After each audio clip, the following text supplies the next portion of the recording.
Hello, this is saxophonist Antonio Parker, and this is a conversation in jazz, where we are promoting jazz through telling the stories. My guest today is a veteran radio broadcaster, musical host, and former DJ. He currently hosts the show Jazz Notes and Beyond, which airs every Thursday evening on We Act Radio. Please welcome part one of my interview with the incomparable Mr. Edgar T. Shaw. We ask you to like, comment, and subscribe to the channel. Hit the bell icon so we can let you know when we are posting another video or going live. We also ask you to donate to our Cash App in order to support the channel and help us to produce future videos. Our Cash App is $Jazzology 101. That's $Jazzology 101. Enjoy the video.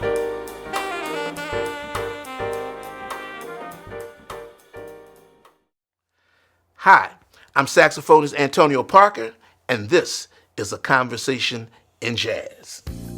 Our guest today is a radio broadcaster. His show, Jazz Notes and Beyond, airs every Thursday evening on We Act Radio. He has also worked at WPGC 95.5 and had a number one show on WPFW for 8 years. Please welcome my good brother, the one and only, Mr. Edgar T. Shaw. Brother Edgar T., how you doing? I'm just fine, Antonio. How are you doing? I'm doing great, man. Welcome to A Conversation in Jazz. Oh, thank you for having me. Yes, thank sir. you. Now, it's usually you interviewing the Yes. musicians and the artists. That is true. That now is we true. now we're gonna work it Yes. the other way around so we can get to know Yes. something about what you do. Yes. Okay. Yes. So here we learn the story behind the story. Oh, yes. Okay. Yes. So my first question: who is Edgar T. Shaw? There's many ways I could say this, but I'm gonna just stay with the reality of it. Mm-hmm. I'm a stern, strict individual. I don't believe in order in everything, but order when it's necessary. And so far, that has worked out for me. Gotcha. And that came from my mother while living in Chicago in the projects on 35th Street, 17th floor, matter of fact. Matter of fact, 1701, the apartment. And she was a strickler from the time you got up to the time you went to bed. And she raised 6 boys. Wow. So you got 5 siblings? I have 5. Well, now it's just 3 of us left. Okay. I just lost my youngest brother January 5th Oh, of this year. condolences. Yeah. And it was painful. But when it comes to death, my upbringing doesn't allow me to grieve for long periods of time. Gotcha. The best thing you need to know and understand is that no matter what happens in life, and it's concerning you, it's what you're surrounded by. So Emery is no longer with us, but I do recall and remember events, situations among us when we were children. So the strict upbringing, I grieved maybe for about 2-3 days. Gotcha. I thought about him, good and bad. But then there was the time I recalled Dwight, who's the third brother. He hit Emery with a railroad track with the little trains that we used to play with. Emery waited 3 days before he hit Dwight with a baseball bat in the back. And we used to all sleep in the same bed, 4 of us, king size bed. So if you think about what I'm saying about the strict upbringing and order, we slept in that bed for about maybe, I know of, 10 years. And I used to ask Mom, why you got us all in this one bed? And she would say, shut up, are you talking to me? That gave you the instant to say, no, I'm not, or continue to speak. I chose to continue to speak. So she would always say, stop acting like your Uncle Emery. You don't know everything. I was like, well, what more is there for me to know? And I'm saying that from up here, not out loud. And she would say, well, I see your eyes moving. That means your brain is running. You need to open up your mouth. I decided from then to open up my mouth from then on. Wow. So there was the purpose of progress. She believed in progress. Her order of progress was do as I say and not as I do. And most children would say, okay, but then after a while, you begin to realize you're taking upon some of your parents' movements, what they may say, may not what say. And then one time, she took all of us to the front room. She said, I'm going to tell you a few things about life. It's not only about progress, order, and strictness. It's about you becoming a man that is compelling to nature. To nature? To nature. Okay. Yeah, I found that part interesting too. Like, why nature? Yeah. Well, after she explained it, I understood. Nature, as most individuals would say, or from their upbringing, Mother Nature. It's like they're separating Mother Nature from the Almighty. And she was against that. Oh, okay. Everything is one big circle concerned to her. Circles. The sun is circle. The moon's a circle. The 7 planets are circles. And she said, 2 of you in this room are universal beings. 2 of you are not. You're just regular human beings. And I was like, wait a minute, what is a universal being? And there were some things I did coming up that made me understand I was a universal being. Now, what is a universal being? Well, this is the part I'm getting ready to get to you. Okay. I used to sleepwalk when I was younger. And I did that 3 times coming up in the projects. The last time I did it, I was 12 years old. I walked to the elevator from the apartment building, which is totally separate. I made it down to the first floor before I was caught and taken back upstairs. So I went to sleep, and that next morning she told me. She said, you have no idea what you did, do you? And I said, no, I do realize from a vision I was in motion. And she said, well, that was your universal being looking at you from a human perspective. Wow. And I was like, what? She said, you actually seen yourself walking, but you didn't know where you were walking to. Wow. And I said, yeah. She said, well, you're one of the universal beings sitting here. The other one was my youngest brother that passed away. And this is how she explained it. Moving into life, there are things you do as a child, as a teenager, that can become consistent in your life, good or bad. You want to drink in the house? You can't. You want to smoke cigarettes in the house? You can't. So I was like, what fun is that? Okay. Okay. So then I didn't drink. I am now. I don't drink. I don't drink really. 2 beers, and she'll tell you this. If I'm just watching TV, I'm asleep probably in the next 5-10 minutes.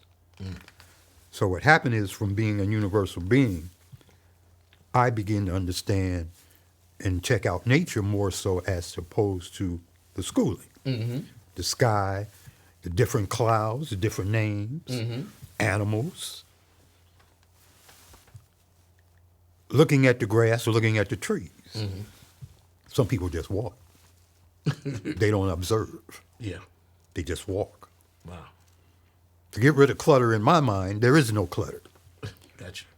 Because I learned to stay consistent within myself. Yeah. My realm, Yeah. which is my body and soul. Yeah. One thing people will know when they meet you is that you straight shooter. You know. Well, I learned that from being in Chicago. The Midwest. So you from the hood? Yes, I am. Born and raised. Chi-town? Born and raised. South Side. Okay. The first South Side. First apartment was 58th and Calumet, which turned into Martin Luther King. Okay. Right across from Washington Park. Quite a bit of history there coming up as a child, because my mother left Poplar Bluff, Missouri, 15 minutes from Ferguson, Missouri. Mm-hmm. That's just a little insight of what she went through. So she had encountered racism. She explained to us what racism was. She explained to us what gayism was, because back then they were called sissies. Mm-hmm. They had the little do-rag on the top with the little bow in the front. And a few of them were sitting on the steps one morning. And she said, if I catch you with these here, I'll shoot you. Wow. And she meant it. Wow. Mm-hmm. You want to be in a gang? Well, I'll shoot you. Because that's all that's going to happen to you eventually. Mm. None of us ever were in a gang.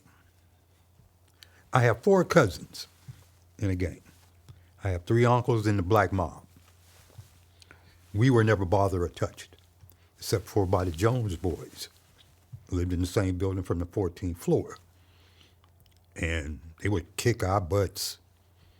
Yeah, because at that point it was 6 of them and only 3 of us. They would kick our ass. Oh, yeah, yeah, yeah. So the understanding of the matter was either keep getting your butt kicked or learn how to fight. We learned how to fight. You was quick with them hands? Still is. Well, from playing basketball, yeah. Yes, I am. Yeah. But I continue to exercise. And, you know, being a short cat myself, we, you know, cats would try you coming up in it, you know. And I'm glad you brought that up. I was only tried twice. Okay. In my time in Chicago. Yeah. I could go through the alleys of the Black Stone Nation. Mm-hmm. I could go through the alleys of the Black Disciples and not be bothered. Wow. And you know why? I always had books under my arms. You had who? Books. Okay. So this one day, Ricky Jones, I'll say it like that. Okay. Ricky Rah-Rah Jones. He slapped the books out of my hand. You're a dummy anyway. And I went back at him, and he went back at me. Mm-hmm. And we ended up fighting. And the funniest thing, his brothers came and they just watched this time. I beat his butt. Wow. His brothers came? They came and just watched this time. They didn't intervene at all. So after that, no more fights. Y'all were friends? Never friends. Okay. And to this day, I've lost 2 friends. Okay. I got 1 left.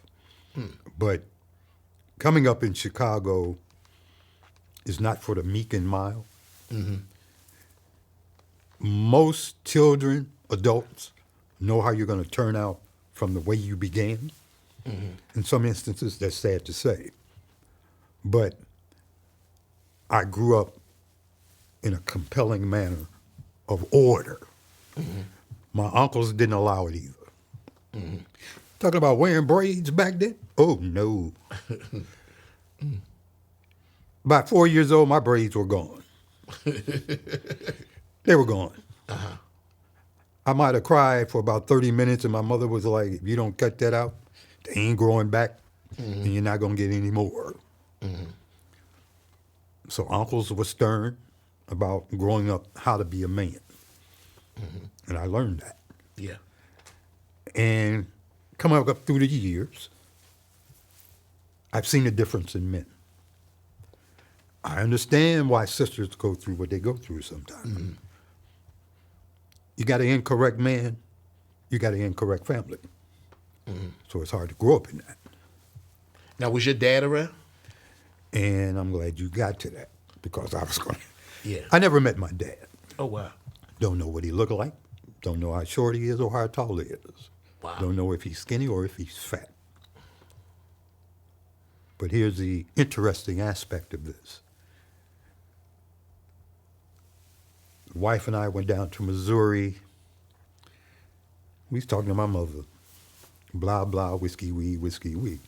And my first cousin comes in the door. And I'm like, what are you doing here, Keith? He said, man, I heard you was down here, so I came to see my cousin. I ain't saw you since Markham. And I'll tell you about that. That's a suburb outside Chicago. It was one of the richest black suburbs, along with Harvey, Illinois. Okay? So we done moved from the projects to Markham, Illinois. I had more fights in the suburbs than I did in the ding-dang city. Wow. Lived next door to Chief Suprema Gangster. And I'm only going to mention his last name is Thompson.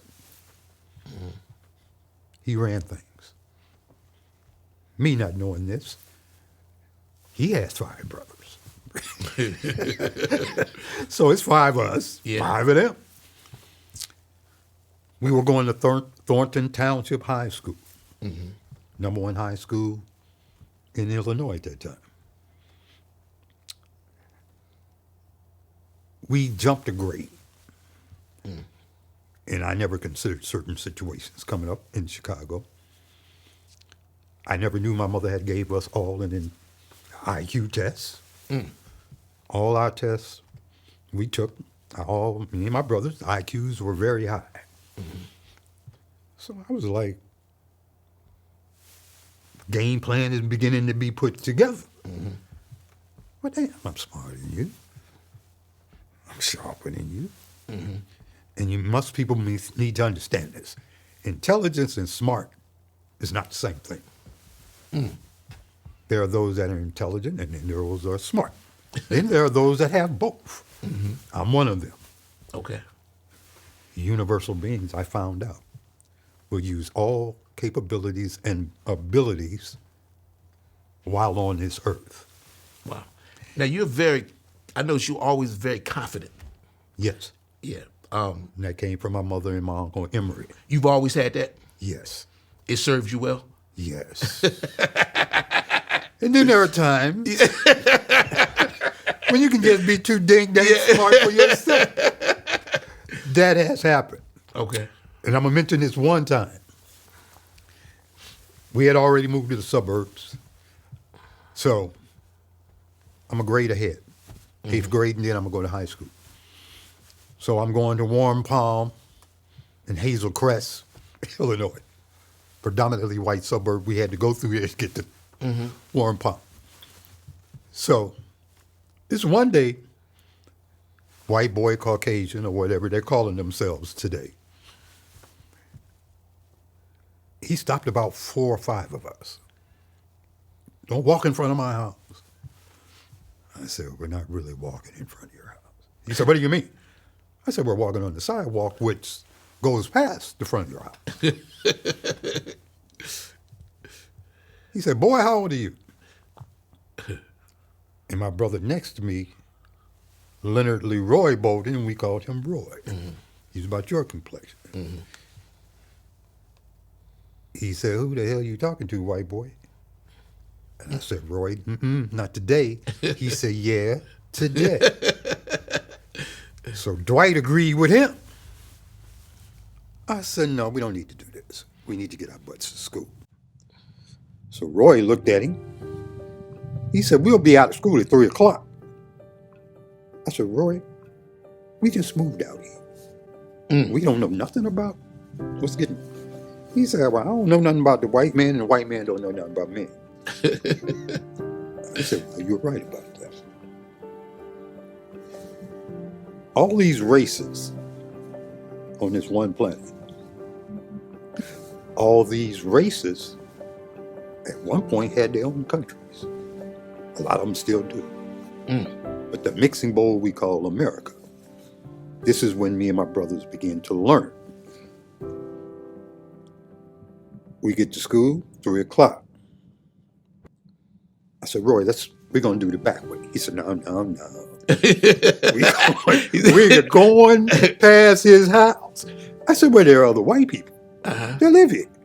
What if they come out and help him? He said, well, it's 4 of us. The only one we really got to worry about is Emery. I said, why you pull Emery's card like that? Well, he might fight and he might not. I said, well, let's avoid the caution. Okay, let's avoid. So sure enough, we went past. The white boy was looking out the window. He never came out.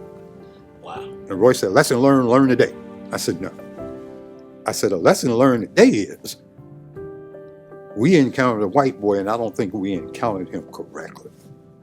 He said, well, he didn't encounter us correctly. I said, you're right. He called us a boy.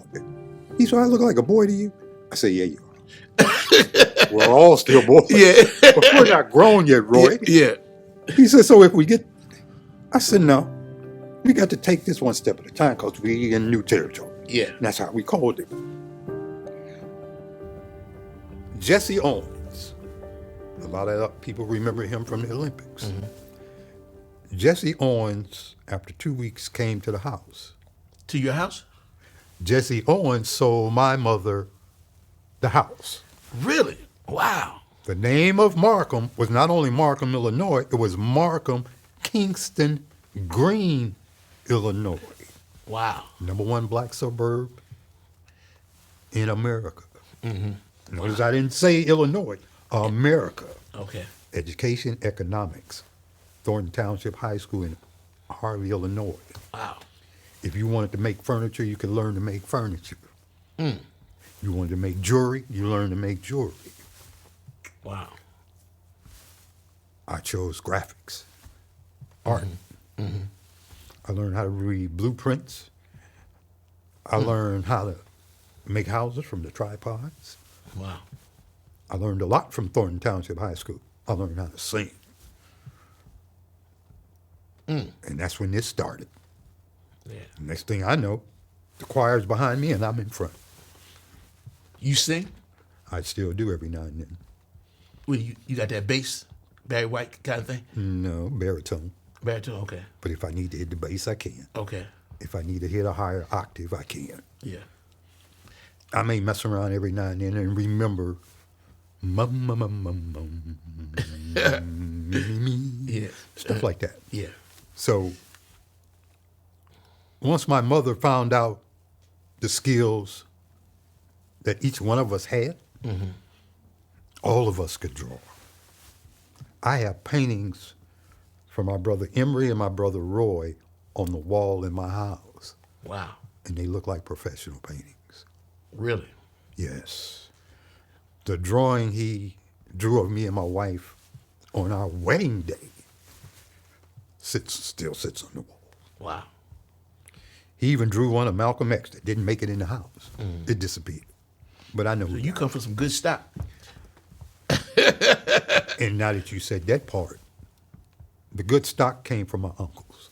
From your? Uncles. Uncle Your Emery, Uncle Milton, Uncle Marin. They would sit around like this. And I'm like, I went to school and came back and they still sitting around the same. Okay. So then I asked my mother one day, what did they do? She said, looked at me, she said, sit down. And anytime my mother would tell you to sit down, there's a story. I sat down and she told me, 2 of your uncles in the mob. They don't do nothing. Wow. I said, okay. And she said again, now your Uncle Emery? Uncle Emery stayed next to my mother in his apartment when we were on 58th. I was at his apartment more than I was with my mother. So that's where the manly duties and deeds come into play. Yeah. Yeah, he didn't mess around. Yeah. He had me shining my shoes at 7 years old. Wow. And you remember the little white junks you wear on your feet? Yeah. He give me the white polish. And he said, I better not see no white polish on my floor. And when I got real good at it, he removed the paper from underneath. Wow. And he said again, I don't want to see no white polish on my floor. And I didn't. Wow. Let's shift.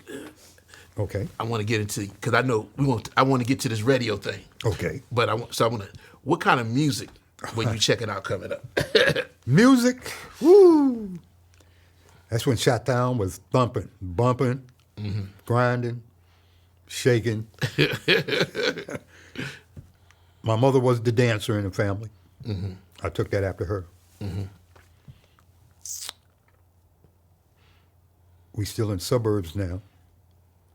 I'm older. I started going to the clubs. I'm winning dance contests, stepping and bopping.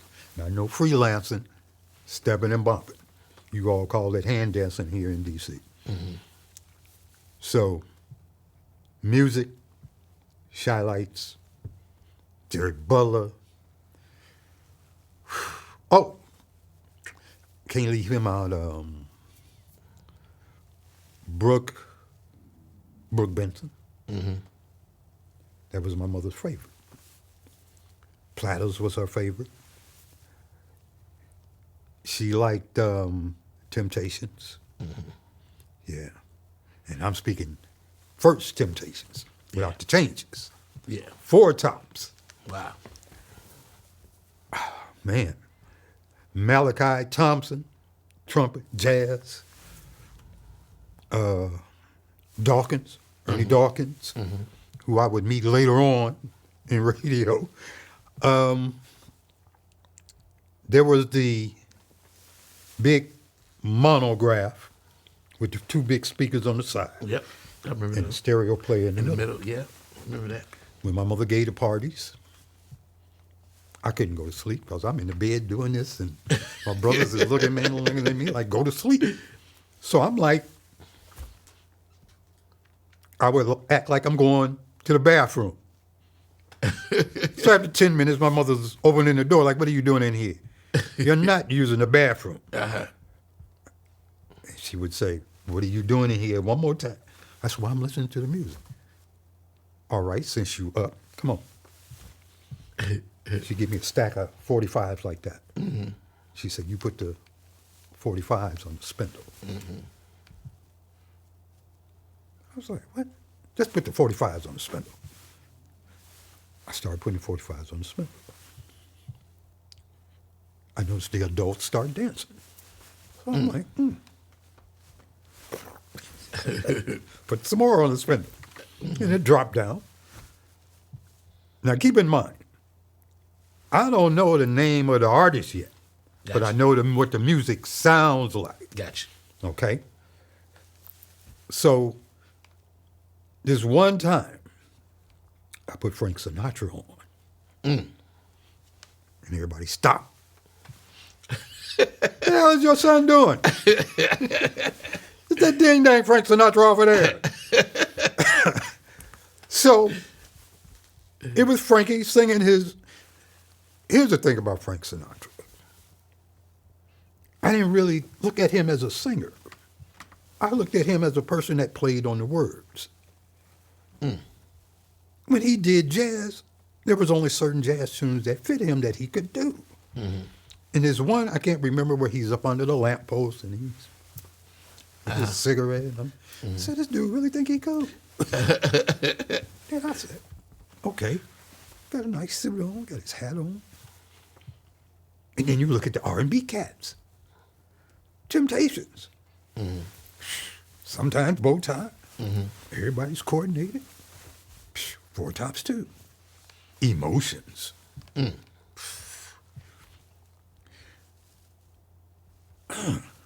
saying everybody's. So I picked up on it. Yeah. I'm gonna say, you're shining your shoes again. Where you going? You're not going outside with your dress shoes on, are you? And I look at her, yeah. She said, why are you doing that? Well, I'm not going to play in the playground today. I'm just going to watch. My mother was a stickler. You come in from school, you take your dress pants off. I'm going to public school. Dress shirt, dress pants. Everybody else is running around in regular jeans. Yeah. So they looking at me and my brothers. They thought we were Muslims. That worked out. Didn't nobody bother us. Yeah. But then, you remember the Roy Rogers jacket with the fringes? Yeah. I wore one to school my sophomore year, and they were snatching the fringes off. I didn't get mad. I was the first one to do that. Wow. I was the first one to have a leather coat. Excuse me, leather blazer, which I still do have. So I'm noticing the musicians were dressed. The bands is dressed. Everybody's dressed when they do their music. So my mother says, you need to think about what you want to do in life. My mind's running. I could have done a lot of things. The teachers told her about me singing, poetry, all that stuff. Mm-hmm. I did everything on the first take. Mm-hmm. So this one time, I had to learn this one song. It wasn't an R&B song. And it wasn't, well, back then, wasn't no rap, wasn't no hip hop. Yeah. Right? Yeah. So they come to me with a song, and it's called Lazy River. Lazy River? Yes. Okay. So I'm singing it, and the choir's behind me. Up a lazy river, and then we can go on. So I was like, So people clapping, and then they start saying, encore, encore. And I'm like, what the hell is encore? So the teacher came out. We're going to allow this to happen again. I was at Christmas Addicts High School, grade school. So when that happened, boom. So I came home that day. I was feeling pretty good. Mm-hmm. No doubt. Yeah. See, you walk through that door at my mama's house, and she's like, oh, full of yourself, huh? And I'm saying, yeah, well, no. What do you mean full of myself? She said, well, you feeling pretty good about what you did. And I was like, yeah. She was like, uh-uh. I was like, uh-uh. You didn't like what I did? She said, uh-uh. She said, you could have did more, and you're going to do more. Mm-hmm. So don't get satisfied with this. Gotcha. You want to be better than you was the last time? Go back in that room and practice that Up a Lazy River. And I was like, and I didn't. Elvis Presley. Yeah. I'm watching him, black and white TV. Strumming. I said, this dude is on. And the girls is going crazy. And I'm like, I want to do that. Yeah, that's what I want to do. So I start practicing. Practicing without knowing you rehearsing. That comes easy. It's when someone tells you you need to rehearse. And I was like, rehearse for what? I already got it down. Right? So my cousin comes along. He said, you're always messing around with the 45s. Who gave you permission to mess with the 45s? I said, Uncle Henry and my mother. What it got to do with you? I'm older than you, and I'm telling you, leave the 45s alone. So he picks them up. I'm like, that ain't the way you pick up 45. He looked at me. What? How do you pick them up? Put my hand in the circle and my thumb on the edge. He looked at me. He said, oh, I think you're already ready. I said, for what? He said, don't worry about it. Let me give you 5 more years to see, make sure. So music is coming in the house and from my uncles. My uncle listened to the blues. Wow.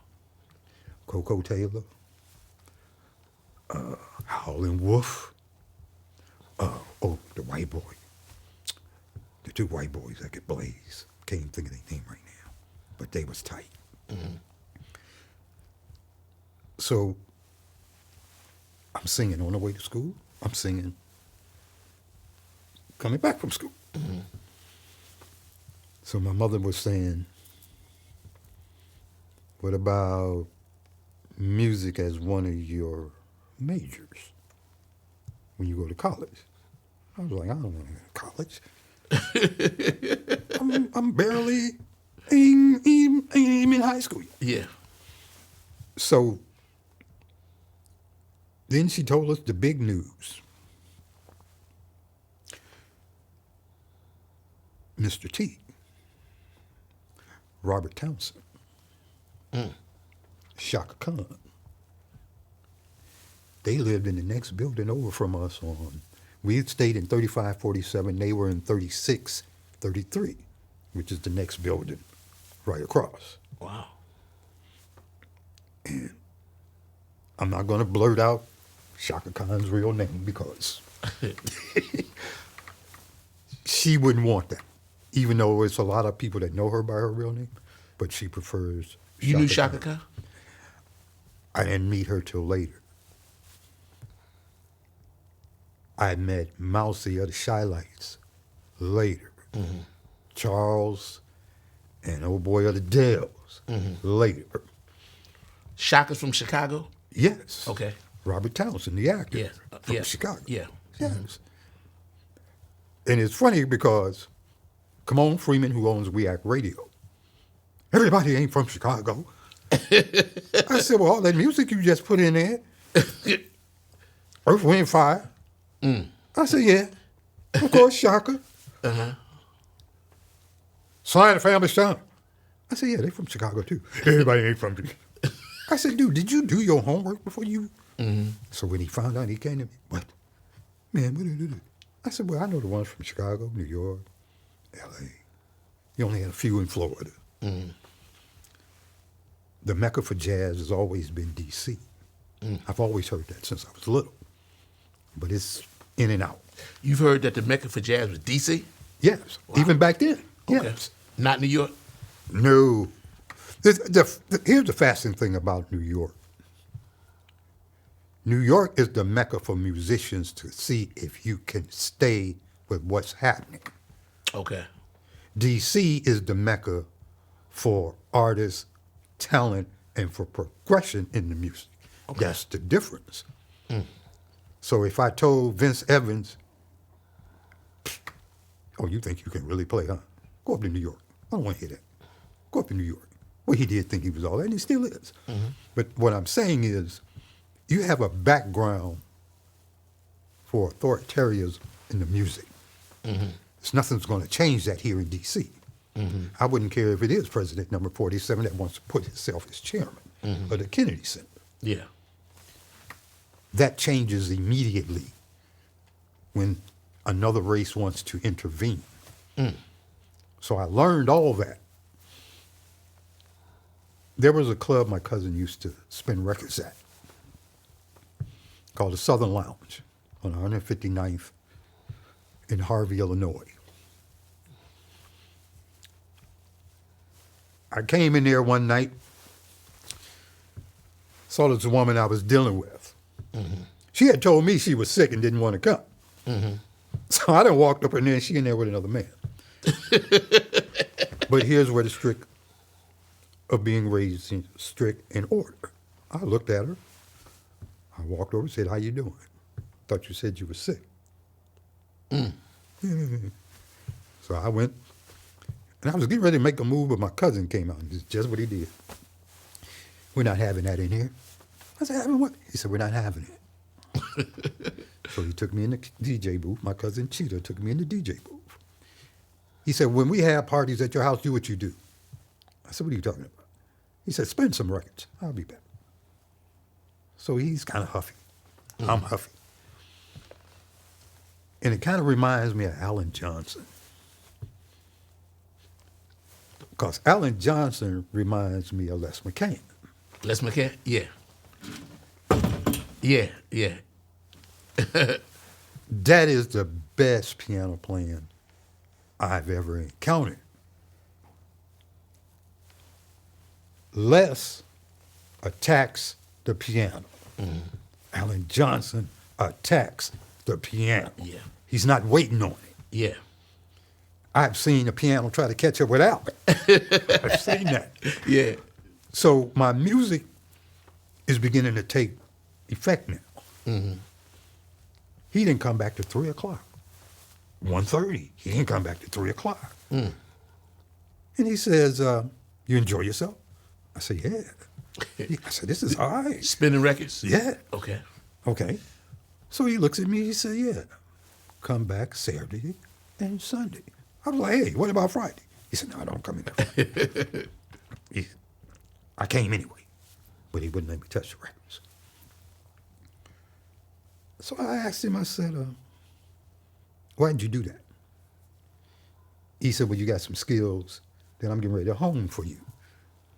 He said, but you still wet in the $8 bill, dollar bill. You know what I'm talking about.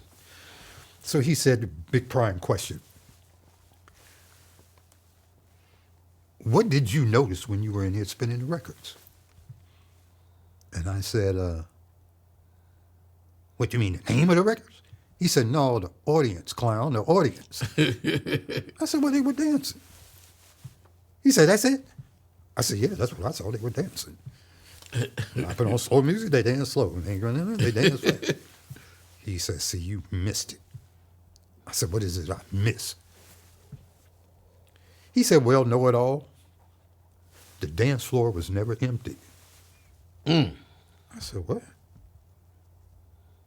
I thought about that. I said, yeah. Okay.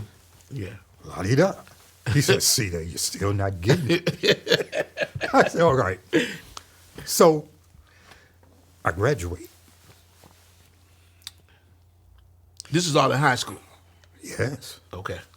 So after I graduated, I went to the military, came back, went to school,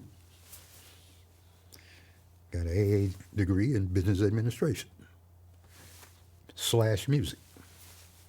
Business administration / music? Yes. Wow. Okay.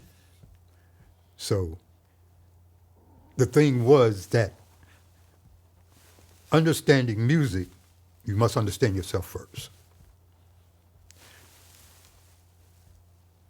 DJing with him was the experience of a lifetime because we didn't just do black music. We did bar mitzvahs. Wow. Yeah. The white boys would call us to do country and western. Wow. And he pulled out 2 crates of country and western music. And I'm looking at him like, oh. Did you make good money? Oh, money. Ooh. Let me push a little further. I done graduated. I got an AA in business / music. So I'm going to school off my military funding. $725 a month as long as I kept my grades up. I graduated. So now I'm doing data analysis. First company was the VA, contract for a year. I was doing 8 to 4 p.m. I was DJing Friday, Saturday, and Sunday with him. He was making $400 for one night, Wow. but was only giving me $100. Right? Okay. So after 3 nights, that added up to $300. I said, okay, I can deal with this. Yeah, I'm getting money from the VA, keeping my grades up. I'm getting good money from the job as a data analyst. So I'm making about 14,000. I'm saying to myself, okay, I'm really grooving right now. Okay, I was single then. So, and the funny thing you must understand, I had my first apartment when I was 17. I left home when I was 17. Wow. So I'm already working. And a few years go by, my cousin come to me, he said, look here, I'm getting ready to retire from DJing. I said, you are not old, stop that. He said, no, but you're still young. I'm stopping because I'm tired of it. I was, well, give it to me. So he gave me Benji's Lounge. This the Friday night. This is Friday and Saturday. Friday, okay. Got you. Benji was the owner of a very exclusive lounge. 3 floors. Wow. Lights similar to what we're looking at right now. And he had the little Bombay lights like you would see in Jamaica on the nice club. And Cheetah introduced me to Benji. Benji said, I heard you the man. Yeah. I said, no, that's what everybody keep telling me. Like the same thing I was telling you when I first moved here. No, I'm gonna hit it. So people coming in, you could get no more than 250 in there, 250 people. The DJ booth was hidden, couldn't see me. So when you come in, I could see everybody looking around trying to figure out where I'm at. No, I'm behind the bar, behind a big plate of glass. Yeah, so they can't see me unless I turn the light on. So Benji said, "Oh, damn, you're better than Cheetah." I said, "Well, I'm supposed to be." He said, "Oh, you got that attitude. I like that." Now, how'd you learn the skill, though? I mean, did you just kind of follow your own thing? I already knew how to mix. Okay. That wasn't hard. The best thing about this being difficulty was the individual that's DJing. How is he or she going to come to that party, private party, or the club? You mess around and come in there with the wrong attitude, you can screw things up. Gotcha. Yeah. I always played jazz before I hit the real party records. Okay. Because, see, at this point, people ain't ready to dance. Gotcha. They want to have their drinks first. So you remind me of you observe people. And that's cause of him. That's called the what? That's cause of my cousin. Okay. He would make me, we get there about an hour early, we set up, same way like Daniel did, the engineer did. He had me walk all the way to the back of the room. He said, "How that volume sound?" I said it could go up maybe a little tad more. Okay. He never wanted to blast nobody out. Yeah. I learned that. Okay. Okay? The engineering part. Put the speakers together, put everything together, right? When it came to the camera, he always videoed he had me doing that. Okay. So I was like, he said, "Now I'm gonna teach you how to do this, how to do the sound." He said, "I don't want you just walking back there, putting your hand up to your ear saying this up or down." The few people that's in there now, you have to see how they react towards what's being played. So one day, I had Bob James on. He said, "Why are you playing that?" I said, "It's Bob James." He said, "I don't care who it is." I said, "No, you don't know who Bob James is." So he admitted it. So when I got to the other club, I decided I was going to freelance my skills, my computer skills. And I did. I worked for Norrell Temporary Agency. So they would send me to various companies to use my computer skills. The first time I read about engineering on a computer was on IBM. So I'm reading the IBM on Basehead. I'm saying, "Oh, you plug this up, plug this up." So this time when we did the party on Saturday, I just did everything. He didn't have to tell me. That made him feel real great. Because, see, Cheetah is someone's, like some people, they think they need to tell you stuff over 2 and 3 times. And I've always been a stickler at this. You tell me one time, I got it. You tell me the second time, it's getting ready to be a problem. Well, yeah, because don't insult my intelligence. Gotcha. I don't like to insult other people's intelligence. Gotcha. Now, if I have to tell you twice, like I had to do with some of my staff, no, you got to go. You got to go. Because I believe in people that think and act for themselves. Okay? Everyone has a purpose on this planet. I still fully don't understand what mine is. Wow. Yeah. So the music came into play. I left Southern. I left Benji's. My rich partner, Vince Carter, he said, "Man, I'm opening up a club." I said, "Where the club at?" He said, "On 147th in Harvey, Illinois." He said, "What you gonna do?" I said, "Who told you that I was DJing?" He said, "Your brother-in-law." I said, "He ain't my brother-in-law. I just going with his sister." I said, "Why he open up like that?" He said, "Well, I don't know, but Wendell knew how to fry chicken with his own recipe." So now think about this. I'm DJing. Vince got a club and a restaurant in the back. Wendell got the chicken recipe. Yeah. So we're rolling. Yeah. So Vince come to me one day, he said, "Look here. Man, I can't afford you. I said, I don't want any of that crap. Your daddy's rich. And so is your ass. What are you talking about? He said, let's make a deal. I said, if we make the deal, it's going to be my deal. Because I'm playing the music. I'm the one going to bring the people in. Mm-hmm. So he said, yeah, we'll see. I said, okay, smart ass. What, but 2 weekends. Place is flooded. Wow. So he comes to me, he said, well, I don't know if I can pay you. I said, what about, can you do 150? Mm-hmm. He said, yeah, I can do 150. I said, that's 300 Friday and Saturday. I said, don't mess that up. He said, I ain't messing that up. So one night his sister comes in. She said, T-Bone, you in here doing the music. They called you T-Bone? Oh, yeah, for a reason. So I'm looking at him. I said, your brother gonna cost me more money. She said, what do you mean cost you more money? I said, well, the place is flooded now. He's gonna need a bigger place.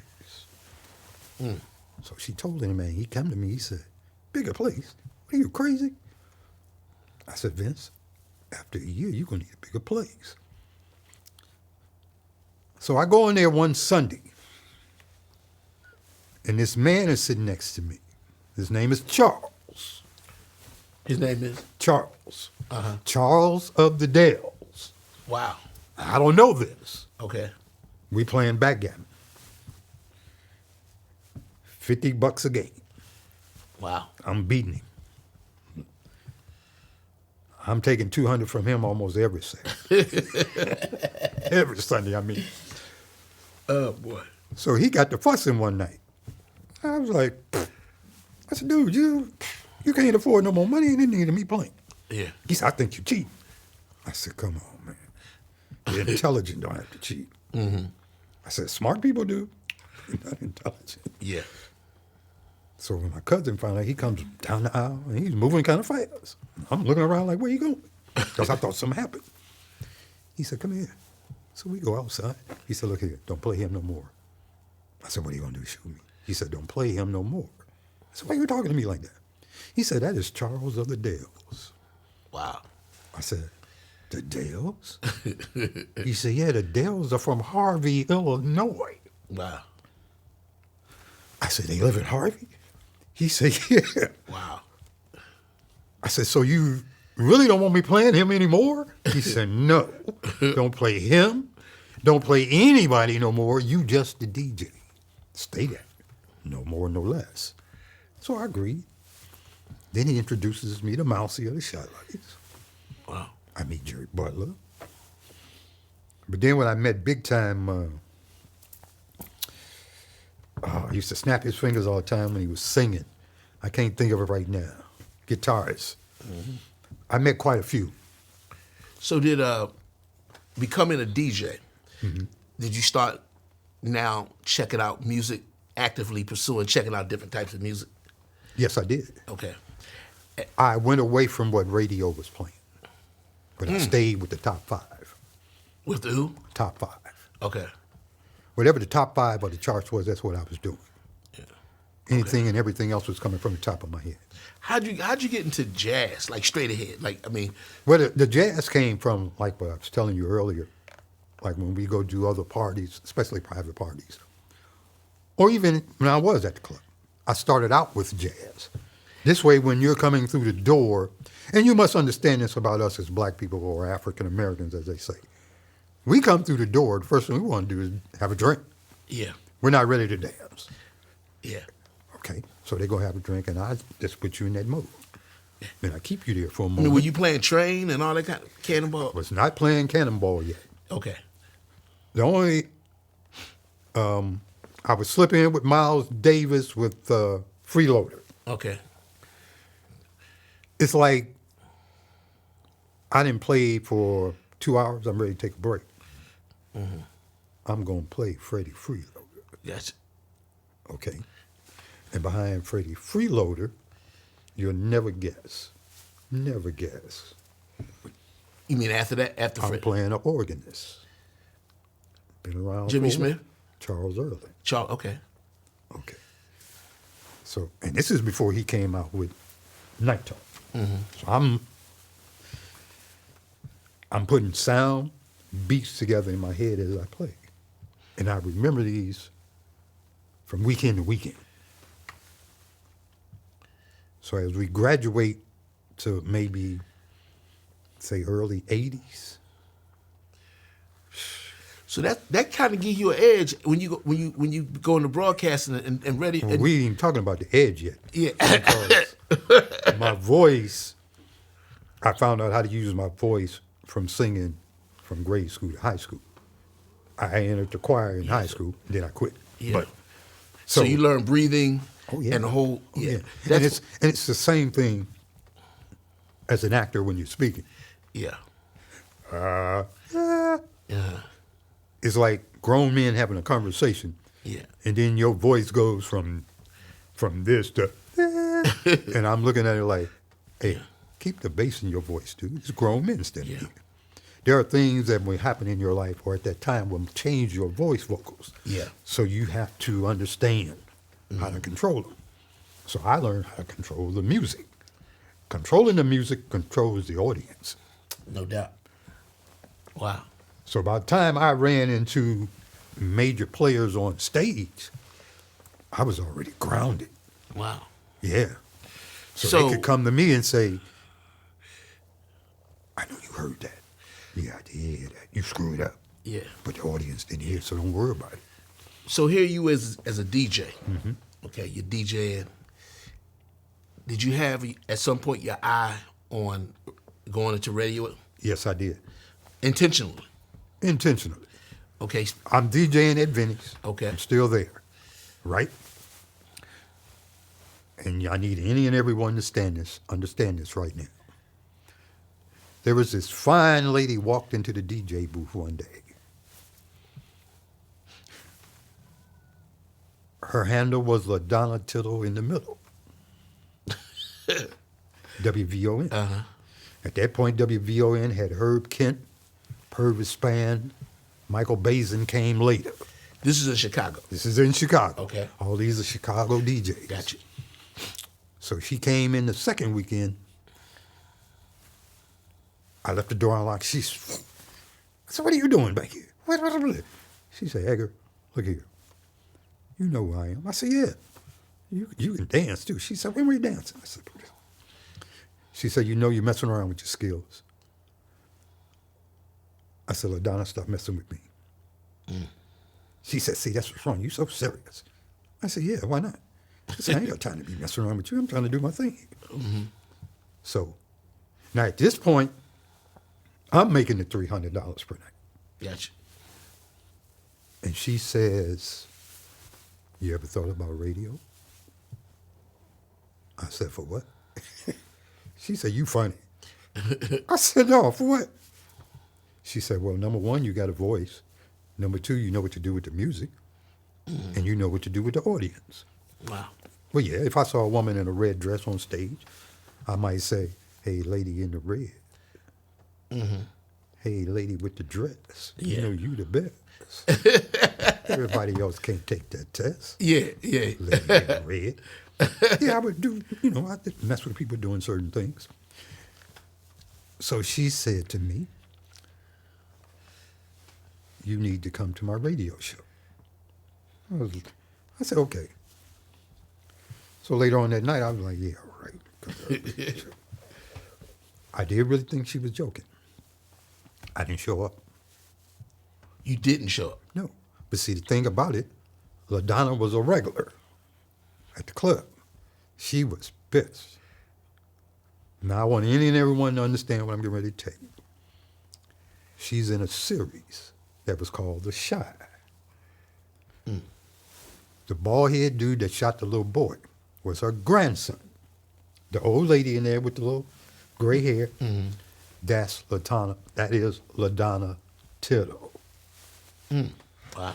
She is the woman that got me doing radio. Wow. First time I went in there, I was amazed with the lights, the cameras, Yeah. the board. Yeah. which she didn't know I already knew. So she said, I'm glad you came. She said, pick the mic up and put it on. I was like, what? I put it up. At that time, they had the little button. You just, she said, say, testing 1 2 1 2, and I went testing 1 2 1 2. She said, go down a little lower. Testing 1 2 1 2. She said, okay. She said, you ready? I said, what's getting ready to go on? She said, I'm getting ready to play some music and you coming on. I said, She said, what's wrong with that? I said, I need to do some more research. Because this done went way past from what I'm doing in the booth. Yeah. So she gave me that moment. I appreciated it. So here's the big kicker. I've been married twice. My second wife, who's here now, we lived together for 8 years. I'm doing my music thing and everything's little ditty. So one day she comes in. I'm looking at her. What the hell going on? What's wrong with you? She says, I got another job. I was like, oh, that's good. That's good. She didn't tell me other than what I asked. So the next day I come in, I see all these boxes on the damn floor. So now we're living in the city in our brother's penthouse on 75th and Yates. So I was like, the hell? I said, what's going on? Well, I didn't tell you the job is in Virginia. Okay. I was like, bump that. I am not moving. So, short story. She packed the bags. I rode the motorbike down that day. She moved. And it was like something out the movie. She looking out the back window, and the car started going further away, and I'm looking. I jump on the motorbike, and I bump this. So I go back to my apartment. Things now is moving a little fuzzy. I'm still DJing. So now we get married in Chicago. We moved to DC.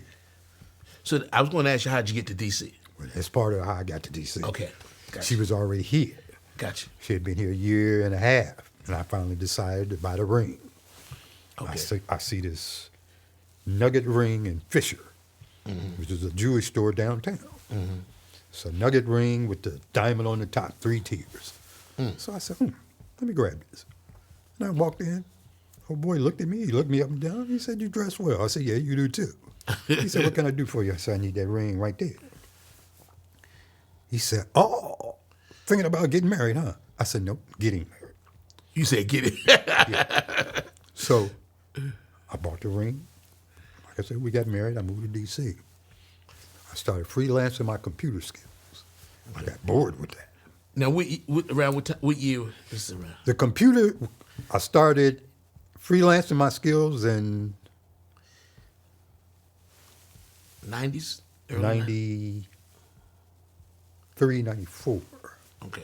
Yeah, because I left out the most important thing. But let me tell you this. So I got bored with computers. She said, why don't you do your music thing? I said, what are you talking about, radio? She said, yeah. I said, why not? So I was listening to PGC one day. Christina Kelly came on from 10 a.m. to 2 p.m. I said, yeah, let me do this. I called up Christina. I said, I'm interested in being your producer. My producer? Why you want to be my producer? I said, well, I can tell from listening to you on radio you don't have one. Wow. And this is the meaning why I said when you pick up that ear and sound, it's not just for the music, it's the way someone is expressing themselves on the mic. Angry or happy, you hear that. Now, explain for us who don't know about radio. In the radio world, what is the producer? The producer is your main character of radio. It's really not the DJ. So they behind the scene. Producers are behind the scene. I love being behind the scenes. Okay. Even now, when I was DJing with I love being behind the scenes. Okay. Yeah, I have to take all that static. Yeah, he did it. Yeah. So she said, well, come for the interview. I'm going to have the interview at 9 o'clock a.m. I said, okay. I'm there, 8:45. I'm sitting there. She walks in. I knew it was her because she looked at me. So Michelle Wright then went by. Paco Hispanic, Causing Panic went by. Dakota, woo, LBD. So during the interview, cutting to the chase, she said, why you want to be in radio? I said, why you in radio? She said, why you say it like that? I said, well, it's the way you said it. I gave it back to the way you said it. She said, be here tomorrow. The show is from 10 a.m. to 2 p.m. You're my producer. She said, what are you bringing in? I said, I can't tell you that. Because if I tell you that, it's going to be ruined. Wow. So I came in with the USA Today. I came in with GQ magazine. And I came in with Essence magazine.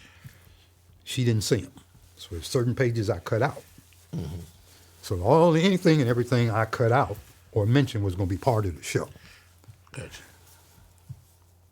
The DJ actually doesn't have any concept of what the producer may bring sometime. And that could be an issue. Yeah. So, first 2 weeks, everything went great. So the third week I came in, I didn't come in with nothing. And I did that delivery because everything's in my head now. So she said, what are we going to do? I said, well, first of all, we're going to mention about the traffic. She said, no. We got somebody to do traffic. I said, we're going to mention the traffic. I didn't say we were going to do traffic. I said, all you need to do is explain to the audience what the traffic holdups are. So she did that. She said, where are we going from here? I said, now, since you like to gossip a lot, we're going to make a segment for gossiping. And we're going to do that for 15 minutes and get it out the way. She said, why you say it like that? I said, because you don't really need to be talking to people on the phone. And that's something, I didn't do at PFW. Yeah, and you're supposed to talk, let people talk. Yeah. She said, why do you do that? I said, because this is being done because you want somebody to come on and tell you you're great. Oh, Christina, you're doing a good job. I said, is that what you want to hear? And she looked at me and she began to catch on. I said, why waste the time? Oh, you want somebody to call in because it's their birthday? I said, stop all that. I said, because you don't really care. I don't really care. I said, now, if you want to open the mic and tell people you don't care nothing about their birthday, that's a different story. She said, what do you mean? I said, well, that's going to open up the floodgates. Now, if you want that, fine. Christina never wanted to open up the floodgates. Yeah. So it was easy for me to produce a show. Now, the last time I produced her show, it was a big issue. The issue became because she didn't know I knew the board. Wow. She had to go to the bathroom. So 3 days before this, I'm sitting in the parking lot, Greenbelt, Maryland. Right? A lot of people didn't know we were in Greenbelt, Maryland. Yeah. Because they kept saying Morningside. This is PGC 95, Morningside. Yeah. I was like, I said, Christina, I got to go to the bathroom. I said, okay, go ahead. So she saw the smirk on my face. Don't mess the board up. Oh, she didn't know I knew the board. I went over there and she looked at it back, going down. I shut the door and locked it. She didn't come back at the prescribed time, 10 minutes. There's a time for commercials. Bottom of the hour, is for you to ID the station. Top of the hour is for you to ID the station. PGC 95. That's all you got to say. And that was your first job in radio? As a producer in D.C. In DC, okay. So you wasn't on air yet, like as a... Oh, I'm on air, but she ain't let me say nothing. Let's say it like that. Okay, I got you. Okay. So this time, like I said, she went to the bathroom. She ain't come back. It's taking her longer than what... Yeah. I had to get a call letters. I opened up the board, and I said, this is 95.5 PGC, Greenbelt, Maryland. Looking you in your eye, dotting your I, and completing your I this morning. The red light on the phone lit up. Wow. Get your ass back here. A little white boy named Jay Stevens was the program director. He's about 5'2", but dressed very well from Vegas. Edgar, sit down. I sat down. He said, what was that all about? What was that all about? I said, well, first of all, we are in Greenbelt. We're not in Morningside. Why you keep saying you? Well, that's my call. I said, well, it was my call in the studio. Mm-hmm. Because whoever in the studio is in charge of the studio. Gotcha. There were times I locked the door and changed the playlist. Really? LBD had a fit. I didn't care. Wow. I'm the producer. I'm like this still today. You can tell how many times you done played one song. For me, 100 times is too many already. Yeah. If it ain't number 1 or number 5 in the list, I changed the list. I put in 4 songs. I went and got them. And I double locked the studio door. And I'm looking at Christina. She's looking at me. She said, why you do that? I said, oh, this is a change day to day. She said, it sure is for you. I said, I ain't worried about it. Why are you? Wow. So she said, well, go ahead. And I did. Wow. And when I introduced them 4 songs, because they were waiting to play them on a certain day. It's like when a CD comes out and it says release date is April 30th. Yeah. And here it is. We done got it on the 12th. I'm not waiting on that. I'm getting ready to break the mold. I broke the mold. Wow. Mm-hmm. And when I said 95.5, Ben Hill, who was president of Cook Inlet, he said, come to the office. Oh, boy. I said, okay. Here come LBD. Here come Paco Hispanic. They in there. Well, Edgar, you know, when you break mode, I'm going to have to let you go.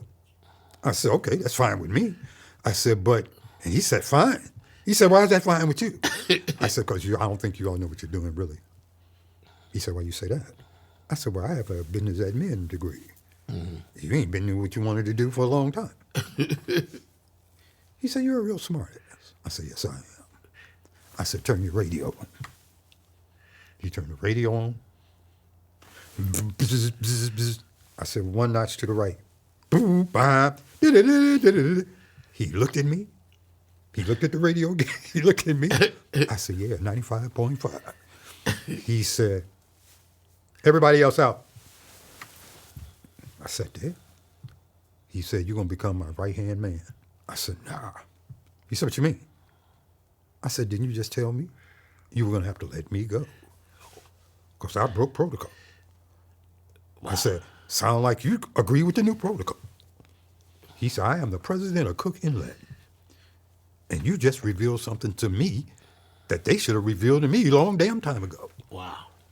He said, it ain't the part about we're in Greenbelt. It's 95.5. I said, yeah, great marketing tool. Wow. So you didn't take you didn't take it? For what? At that point, I knew they didn't want to pay that extra money. At that point, I knew I wasn't going to get no marketing money because I had already said it. Yeah. Okay. So Jay Stevens come to me. He said, come in the office, come in the office. We're going to make you a job in promotions. We're going to make you the head promotion man. Don't come to work for 2 days. I said, okay. Now, Bonnie is in charge of promotions. But Bonnie was known for doing stuff. So, I mean, it's entertainment. It's a fun business. Yeah. But it's a serious business. Bonnie didn't think it was serious at certain times. So they told me don't come in. The problem was Friday was payday. I went in anything that way. And I went to the main lady. She said, what are you doing here? I said, what's the issue? Well, you're not supposed to be here. I understand you're getting Bonnie's job. I said, yeah, but I just came to pick my check up and I'm out. She said, no, you're not supposed to be here at all. Wow. So I looked at her. I said, yeah, okay, fine. Just give me my check and I'm out. So you know how white people do and still do when you walk in their stores, especially their exclusive stores. Some of them follow you. Well, she started to follow me down the hall. Wow. So I turned around and I said, don't do that. She said, don't, never mind. I said, don't follow me. I said, I am leaving. I said, matter of fact, I'm leaving for good. Yeah, that's what you should do. So she said that. See all that stern training from my mother? I turned around again and I walked dead towards her. I took her space and I told her just like I would tell a man, you don't have enough respect for yourself to respect me. So you need to get some order about yourself. Wow. And when she did that, she went to hollering. I was like, what are you, crazy? Here comes security. So security's like, Fast Eddie? I said, yeah, Mike. Escort me out. He said, that was you hollering? I said, yeah, I'm not. He said, you ain't coming back. I said, for what? I said, how many radio stations in this world is it? Yeah. And this is what I mean by stern upbringing. You don't have to cater to no one, and you don't have to have no one catering to you. I have never catered to anyone. I wasn't raised that way. So I already knew. After I left that day, there was no need to go back. Yeah. Yeah, and I didn't. And you believed in your skills. Oh, way beyond that. You. That little Jay Stevens told me, you'll never be at another radio station. Wow. I said, who are you? Dude, stop it. Guess what? So, 2 weeks later, I'm on 7th Street.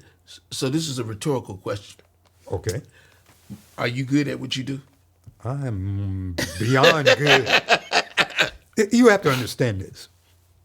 You're born good. Okay. It's up to you to make yourself great. Gotcha. It's up to you to make yourself And what magnificent. is it about what you bring to Bring to the table? to radio, I guess, in this case? What I bring to the radio is my voice, Get my little like human skills. But see, once you've learned all that, you're way beyond that. Okay, I knew I was beyond all that. But what separates you? Like, Ratings separate me. say again? Ratings. When I can tell a president of a radio company or the director that is what I'm about, oh yeah, they bite real quick. Yeah. Because they already have people in there that can't even read. When I started producing the Christina Kelly show, she was number 6 in ratings. I brought her to number 1. Wow. Kid Fresh, I know you recall him. I didn't produce this show, but I gave him some insight. Gotcha. He was number 8. When I started helping him, he went to number 1. And then one day I passed that door, he's in there arguing with Ben.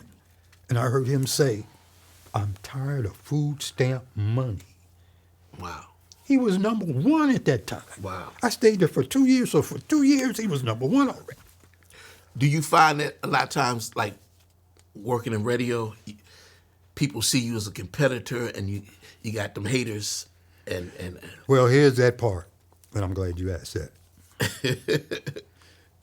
They become haters because they only looked at themselves as being good. when somebody great walks through the door, you notice immediately. Yeah. Yeah. I mean, I was talking to people between songs. They were in jazz. I knew about them, but now I'm getting exposed to the mecca of jazz. Chicago has jazz great players, but Chicago is not a mecca of jazz. Gotcha. Chicago is a mecca of music. Yeah. And mentioning earlier, all them artists from Chicago back then were heard all over the world. We're running the music business. Yeah. And it's the same thing in the jazz. DC is running the business of jazz. That is why a lot of musicians come from somewhere else to DC. Yeah. No doubt. Okay? So when being there for a while, first 2 years, Lou Hankins, and I miss him greatly because I only This listened. is at WPFW. Yes, I only listened to 2 program directors. He was one of them. The rest of them, I told them to stuff it. I didn't really have to tell them to stuff it. They really knew they couldn't tell me anything as far as the music. Yeah. Now, if something you can add to the pot that I may not know about, then greatly I will listen. Yeah. Okay?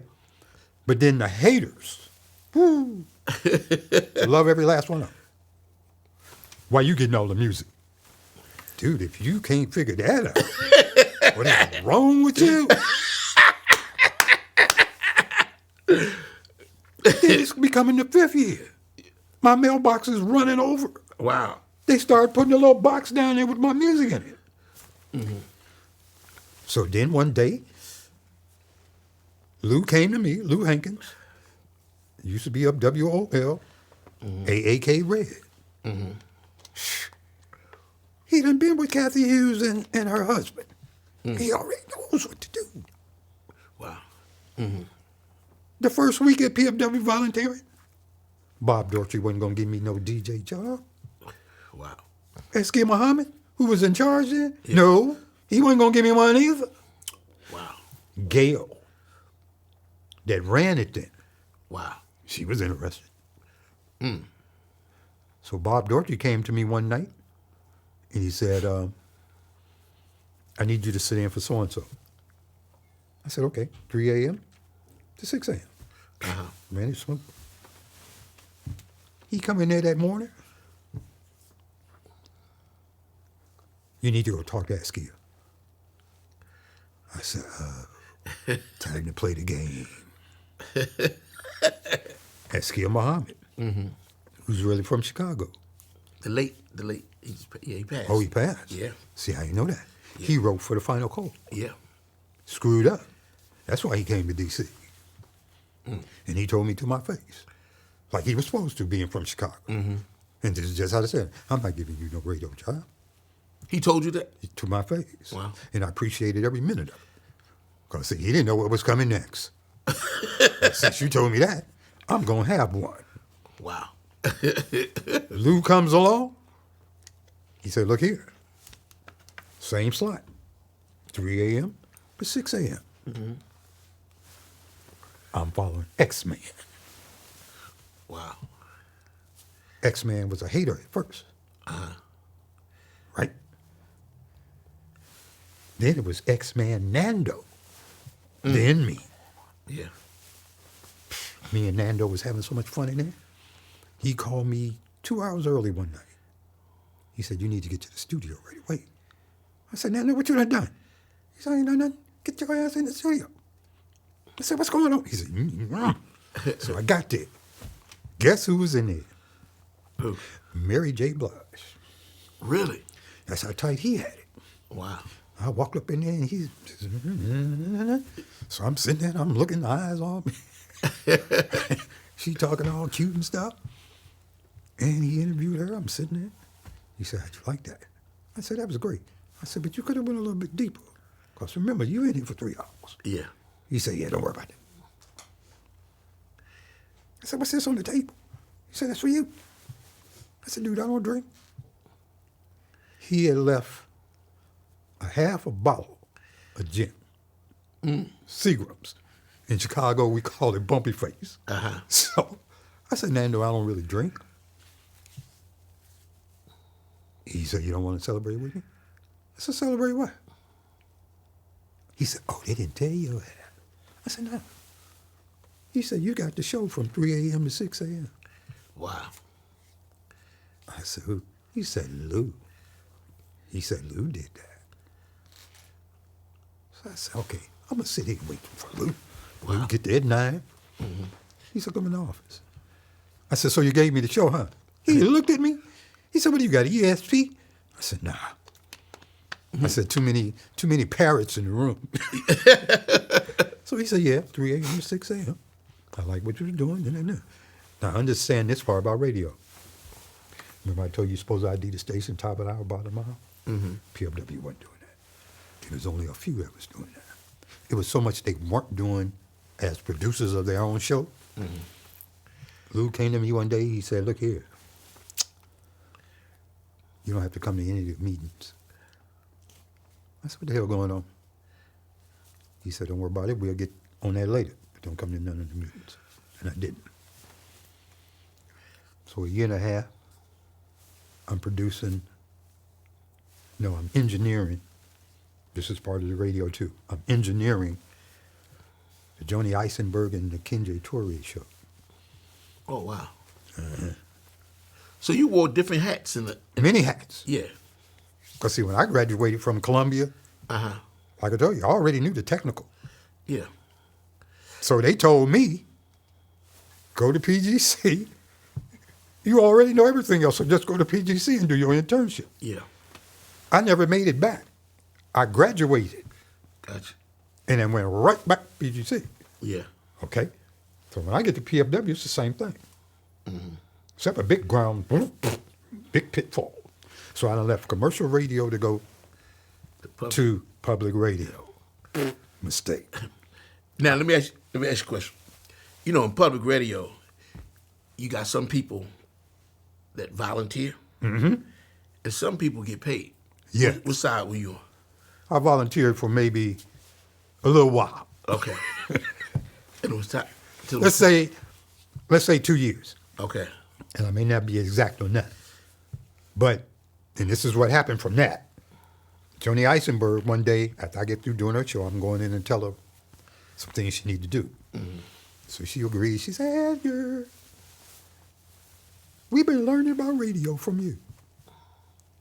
I said, yeah, I guess so. I ain't had to come to the meetings. So I'm playing it off like I already knew. Come to find out, Lou has been using the tapes from my recorded show to use to show them what they're supposed to do. Wow. ID the station. You know, all you got to do is slap something in the thing. Or you can say it yourself. I prefer to say it myself. Bottom of the hour, same thing. ID the station. That is for television and radio. Okay. Okay. Wow. Then there are certain other little things you're supposed to do in between if you choose to. So 15 minutes to everybody goes to the phone and let everybody say what they need to say. I never did that. It's not radio. You didn't do the raising money when they had to... Oh, glad you asked, because that's how I got in. Okay. Lou said, and this is because, remember when I told you about ratings? My ratings shot up after the first year like crazy. The second year, it was no borderline at all. We done hit millions of people listening to my show. Now, do you attribute that to the music you were playing? I contributed mostly to the music. Okay. Voiceovers I would do every now and then for commercials or PSA, which you were not supposed to do commercials. Okay. See, I didn't know that doing public radio, so I had to cut that out. Gotcha. So PS came.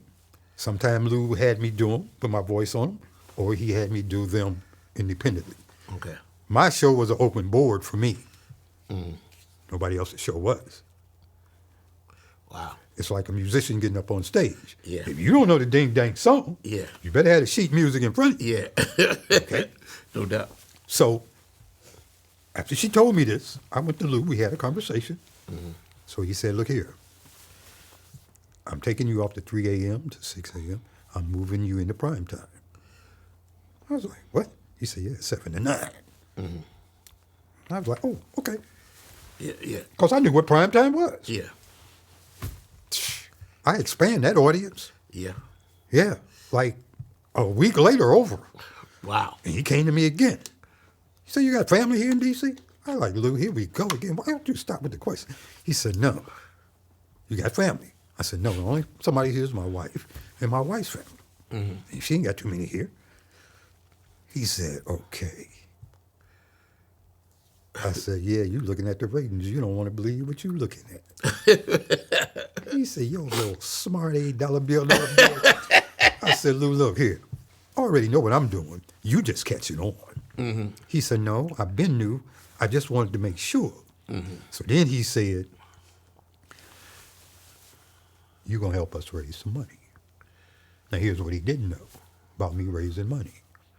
In Chicago, I worked for United Way Crusade of Mercy and United Way of Chicago. Two separate companies, two separate agencies for helping people. Wow. I knew how to raise money working with United Way. I got a gold certificate in my car right now. Wow.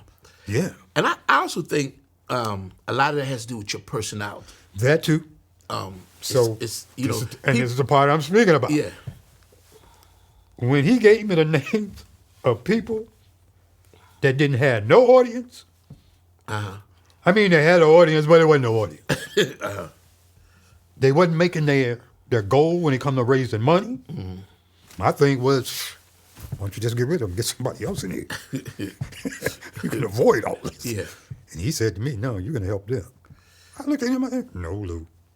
He said, you're going to help them on the fundraiser. I said, you know, I got a real license. And he looked at me. He said, you've been here all this time. You never told me. I said, from what I do on radio, I would have thought you knew. And he did. He playing me and I'm playing him. Yeah. Yeah, and we both veterans. Yeah. So he finally made a decision. I said, I'm not doing this for free. Yeah. He said, are you really looking at me, telling me you want public radio to pay you? I said, no, I'm on WPFW, Pacifica Radio. to pay me. And when I said that, and the key was Pacifica Radio. Because, see, he's got to check that out with them. But see, at this time, Bessie Wash is in there as a director. Okay? So he said to me, when he gave me the names, and I'm going to give you the names while I'm sitting here, because they need to understand being a hater did not serve their purpose. Yeah. Because I was sitting there to help them raise money. Johnny Eisenberg, Dickenzie Toure. Funk them was off the chain. They didn't have no issues. Bobby Hill. I can't even think of his name now. Yeah, but he's passed away anyway. So I'm not going. But that was it. It ended up being 8 programmers that I had to help raise money. Wow. I thought it was crazy at first. But then when I'm actually sitting there helping them, and the phone really starts ringing, Yeah. I said, oh, let's go. Right. So it worked out. Me, everybody that was on that drive time, when I went to drive time, it was all over for everybody. Yeah. Wow. Yeah, because he moved,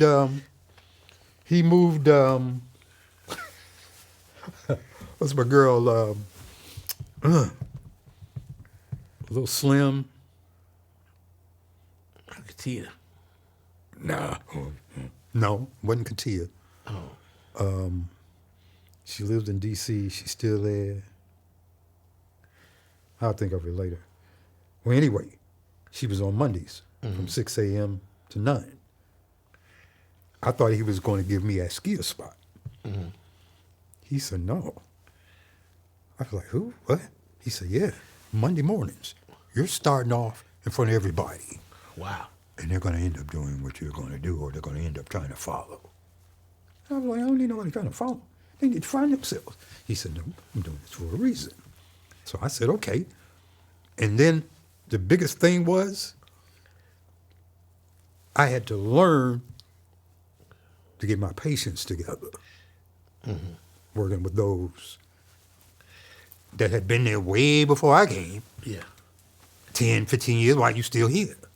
Yeah. That was my thought process. So when it worked out, they started raising money. And Lou said, well, I'm going to have you work with them 3 more times before I let them go. So when they let them go, they started raising money. But then the haters kept on hating. Then it became ridiculous. Wow. They started removing some of the music from my box. Really? Oh, yeah. Then I was like, how stupid can you be? Yeah. They done sent it to me, and then your butt gonna end up playing it on your show? How stupid can you be?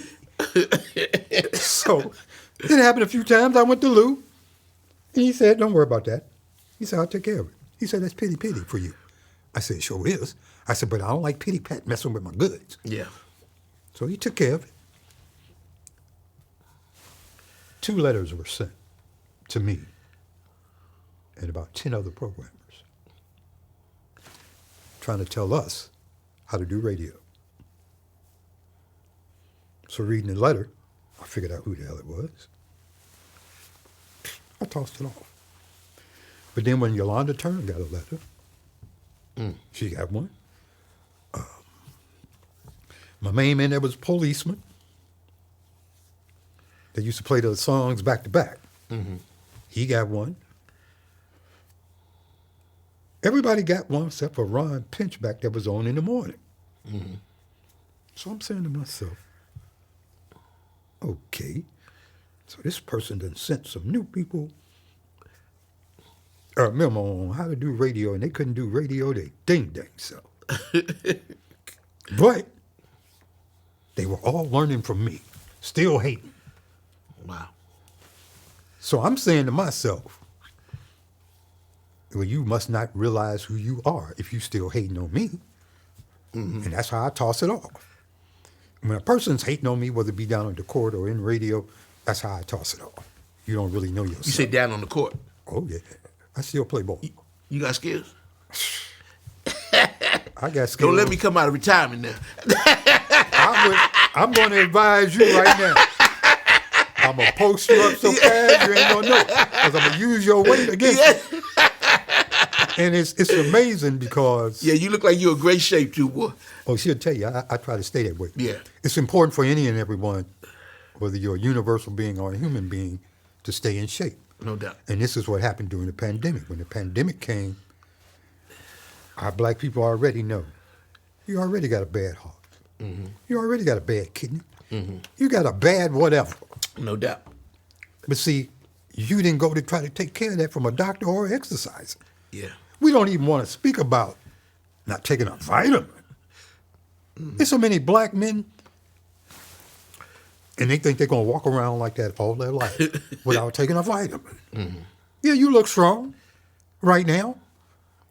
But once we get to run up down on that court, your stamina is poof. You still got that stamina? I maintain that. Wow.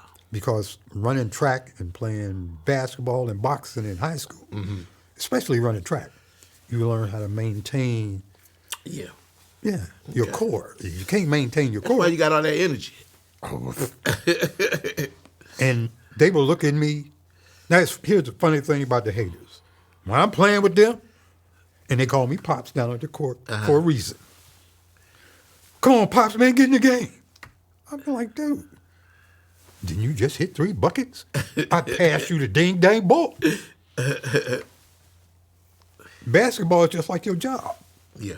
I'm the point guard, and I can be the shooter too. You learn to control the game as a point guard. When they play fast, when they play slow. Yeah. When they give me the pick, when I ask for it, not when you want to get a pick. Yeah, I like the pick to come to me. So you have a competitive spirit? Are you competitive? Very. Good. Okay. And that's what a lot of people in the South didn't know. Because, see, they're looking at my frame. Yeah. Oh, what are you going to do? What that skinny do? And I had to explain to them, nope, Eric is skinny. I'm slim. They'd be like, what? I said, it looks all the same to you, but Eric don't have my game. He got game, but I'm game. Gotcha. It's like Harden said. He said, I'm the system. And it's the same thing in radio ever since I've been in it. I'm the system.